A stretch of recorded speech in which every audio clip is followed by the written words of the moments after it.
ನಮಸ್ಕಾರ, ನಿಮಗೆಲ್ಲರಿಗೂ ದಿಶು ಹೋಮ್ ಕಿಚನಿಗೆ ಸ್ವಾಗತ. ನಿಮ್ಮ ಮನೆಯಲ್ಲಿ ಏನಾದರೂ ಸಣ್ಣ ಬಾಣಲೆ ಇದ್ದರೆ ಅದರಲ್ಲಿ ನಾವು ಬೆಳಗ್ಗಿನ ರುಚಿಯಾದ ಮತ್ತು ಅದ್ಭುತವಾದ ಬ್ರೇಕ್ಫಾಸ್ಟ್ ರೆಸಿಪಿನ ಮಾಡಬಹುದು. ಹಾಗಾದರೆ ನಾವೀಗ ಯಾವ ರೀತಿ ಮಾಡೋದು ಮತ್ತು ಅದಕ್ಕೆ ಏನೇನೆಲ್ಲ ಬೇಕು ಅಂತ ನೋಡೋಣ. ಸ್ಟವ್ ಮೇಲೆ ಬಾಣಲೆನ ಬಿಸಿಗಿಟ್ಟು ಇದಕ್ಕೆ 1 ಟೇಬಲ್ ಸ್ಪೂನ್ ಎಣ್ಣೆ ಹಾಕಿ, ಎಣ್ಣೆ ಬಿಸಿಯಾದ ಹಾಗೆ 1 ಚಮಚ ಸಾಸಿವೆ ಹಾಕಿ, ಸಾಸಿವೆ ಚಟಪಟ ಅಂದ ತಕ್ಷಣ ಅರ್ಧ ಚಮಚ ಜೀರಿಗೆ ಹಾಕಿ ಇವೆರಡನ್ನು ಸ್ವಲ್ಪ ಸೆಕೆಂಡುಗಳವರೆಗೆ ಫ್ರೈ ಮಾಡ್ಕೊಳ್ಳಿ. ಈಗ 1 ಚಮಚ ಕಡಲೆಬೇಳೆ ಹಾಕಿ ಸ್ವಲ್ಪ ಕಲರ್ ಚೇಂಜ್ ಆಗೋವರೆಗೂ ಇದನ್ನು ಫ್ರೈ ಮಾಡ್ಕೊಳ್ಳಿ. 2 ಕಾಯಿಮೆಣಸನ್ನು ಸಣ್ಣದಾಗಿ ಕಟ್ ಮಾಡಿಕೊಂಡು ಹಾಕ್ತಾ ಇದ್ದೇನೆ. ಹಾಗೆಯೇ ಸ್ವಲ್ಪ ಕರಿಬೇವಿನ ಸೊಪ್ಪನ್ನು ಕೂಡ ಸಣ್ಣದಾಗಿ ಕಟ್ ಮಾಡ್ಕೊಂಡು ಹಾಕ್ತಾ ಇದ್ದೇನೆ. ಇವೆರಡನ್ನು ಕೂಡ ಚೆನ್ನಾಗಿ ಫ್ರೈ ಮಾಡ್ಕೊಳ್ಳಿ. ಫ್ರೈ ಮಾಡೋದ್ರಿಂದ ಒಳ್ಳೆ ಪರಿಮಳ ಕೂಡ ಬರುತ್ತೆ. ಹಾಗೆಯೇ ಮೆಣಸಿನಕಾಯಿ ತನ್ನ ಖಾರವನ್ನು ಎಣ್ಣೆಯಲ್ಲಿ ಬಿಟ್ಕೊಳ್ಳುತ್ತೆ. ಈಗ 2 ಮೀಡಿಯಂ ಸೈಜಿನ ಈರುಳ್ಳಿಯನ್ನು ಸಣ್ಣದಾಗಿ ಕಟ್ ಮಾಡಿಕೊಂಡು ಇದಕ್ಕೆ ಹಾಕ್ಕೊಳ್ಳಿ. ಇದನ್ನು ಕೂಡ ಸ್ವಲ್ಪ ಹೊತ್ತು ಫ್ರೈ ಮಾಡ್ಕೊಳ್ಳಿ. ಜಾಸ್ತಿ ಫ್ರೈ ಆಗೋದೇನು ಬೇಡ.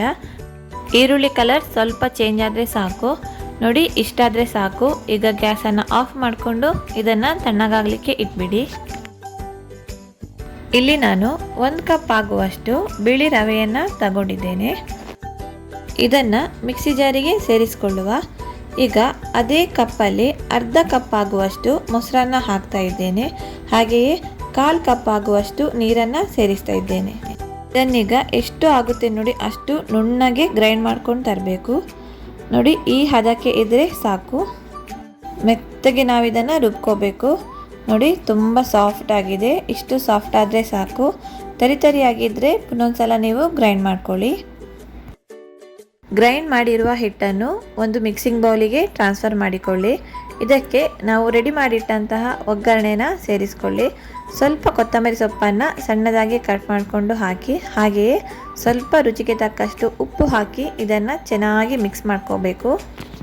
ಚೆನ್ನಾಗಿ ಮಿಕ್ಸ್ ಮಾಡಿ ಆದ ನಂತರ ಮುಚ್ಚಳ ಮುಚ್ಚಿ ಇದನ್ನು 20 ನಿಮಿಷದವರೆಗೂ ರೆಸ್ಟ್ ಮಾಡಲು ಇಡುವ. 20 ನಿಮಿಷ ಆಯಿತು. ಈಗ ಇದಕ್ಕೆ ನಾವು 2 ಟೇಬಲ್ ಸ್ಪೂನ್ ಆಗುವಷ್ಟು ಅಕ್ಕಿ ಹಿಟ್ಟನ್ನು ಸೇರಿಸ್ಕೋಬೇಕು. ಹಾಗೆಯೇ 1/4 ಚಮಚದಷ್ಟು ಅಡುಗೆ ಸೋಡಾನ ಸೇರಿಸ್ಕೊಳ್ಳಿ. ಅಡುಗೆ ಸೋಡಾ ಇಷ್ಟ ಇಲ್ಲದವರು ಸ್ಕಿಪ್ ಮಾಡ್ಕೋಬಹುದು. ಅಡುಗೆ ಸೋಡಾ ಹಾಕದಿದ್ದರೂ ಕೂಡ ಇದು ಚೆನ್ನಾಗಿ ಬರುತ್ತೆ. ಇದನ್ನು ಒಂದು ಸಲ ಚೆನ್ನಾಗಿ ಮಿಕ್ಸ್ ಮಾಡಿಕೊಳ್ಳಿ. ನೋಡಿ, ಹಿಟ್ಟು ಕರೆಕ್ಟ್ ಹದದಲ್ಲಿದೆ. ನಾನು ಮೊದಲಿಗೆ 1/4 ಕಪ್ ನೀರು ಹಾಕಿದ್ದೆ ನೋಡಿ, ಅಷ್ಟೇ ಸಾಕು. ನೀವು ಜಾಸ್ತಿ ನೀರನ್ನು ಗ್ರೈಂಡ್ ಮಾಡುವಾಗ ಸೇರಿಸೋಕ್ಕೆ ಹೋಗಬೇಡಿ. ಬೇಕಿದ್ದರೆ ಮತ್ತೆ ನೋಡಿಕೊಂಡು ಹಾಕೋಬೋದು. ಹಿಟ್ಟು ರೆಡಿಯಾಗಿದೆ. ಈಗ ನಾವು ನೆಕ್ಸ್ಟ್ ಪ್ರೊಸೀಜರನ್ನು ಸ್ಟಾರ್ಟ್ ಮಾಡುವ. ಗ್ಯಾಸ್ ಮೇಲೆ ಒಂದು ಸಣ್ಣ ಬಾಣಲೆಯನ್ನು ಬಿಸಿಗಿಟ್ಟು ಇದಕ್ಕೆ 1 ಟೇಬಲ್ ಸ್ಪೂನ್ ಆಗುವಷ್ಟು ಎಣ್ಣೆ ಹಾಕಿ 2 ಸೌಟು ಹಿಟ್ಟನ್ನು ಹಾಕ್ತಾ ಇದ್ದೇನೆ. ನಿಮಗೆ ಎಷ್ಟು ಬೇಕು ನೋಡಿ ಅಷ್ಟನ್ನು ನೀವು ಹಾಕೋಬಹುದು. ಗ್ಯಾಸನ್ನು ಮೀಡಿಯಮ್ ಅಥವಾ ಲೋ ಫ್ಲೇಮಲ್ಲೇ ಇಟ್ಕೊಂಡು ಹಿಟ್ಟನ್ನು ಹಾಕ್ಕೊಳ್ಳಿ. ಮುಚ್ಚಳ ಮುಚ್ಚಿ 2 ನಿಮಿಷ ಇದನ್ನು ಮೀಡಿಯಮ್ ಫ್ಲೇಮಿನಲ್ಲಿ ಬೇಯಿಸ್ಕೊಳ್ಳಿ. 2 ನಿಮಿಷ ಆಗಿದೆ ನೋಡಿ, ಮೇಲ್ಗಡೆ ಎಲ್ಲ ಬೆಂದಿದೆ ಇದು. ಈಗ ಇದನ್ನು ನಾವು ಸೌಟಿನ ಸಹಾಯದಿಂದ ಮೆಲ್ಲನೆ ತೆಗೆದು ಬಿಟ್ಟು ಇನ್ನೊಂದು ಕಡೆ ಟರ್ನ್ ಮಾಡಿ ಆ ಸೈಡ್ ಕೂಡ ನಾವು ಫ್ರೈ ಮಾಡ್ಕೋಬೇಕು. ಇನ್ನೊಂದು ಸೈಡ್ ಕೂಡ ಗ್ಯಾಸನ್ನು ಮೀಡಿಯಮ್ ಫ್ಲೇಮ್ನಲ್ಲೇ ಇಟ್ಕೊಂಡು 2 ನಿಮಿಷ ಇದನ್ನು ಫ್ರೈ ಮಾಡ್ಕೊಳ್ಳಿ. ಮೇಲ್ಗಡೆ ಎಲ್ಲ ಕಲರ್ ಚೇಂಜ್ ಆಯಿತು ಅಂತ ನಾವಿದನ್ನು ತೆಗೆದುಬಿಟ್ರೆ ಮೇಲ್ಗಡೆ ಮಾತ್ರ ಬೆಂದಿರುತ್ತೆ, ಒಳಗಡೆ ಇದು ಹಸಿನೇ ಇರುತ್ತೆ. ಅದಕ್ಕೋಸ್ಕರ ಗ್ಯಾಸನ್ನು ಮೀಡಿಯಮ್ ಫ್ಲೇಮ್ನಲ್ಲೇ ಇಟ್ಕೊಂಡು ಇದನ್ನು ಬೇಯಿಸ್ಕೊಳ್ಳಿ.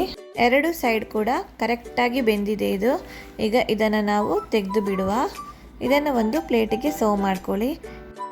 ಇದೇ ರೀತಿ ಉಳಿದ ಹಿಟ್ಟಿಂದ ಬ್ರೇಕ್ಫಾಸ್ಟನ್ನು ರೆಡಿ ಮಾಡ್ಕೋಬೇಕು. ಮನೆಯಲ್ಲಿ ಸಣ್ಣ ಬಾಣಲೆ ಇಲ್ಲ ಅಂದರೂ ತೊಂದರೆ ಏನಿಲ್ಲ.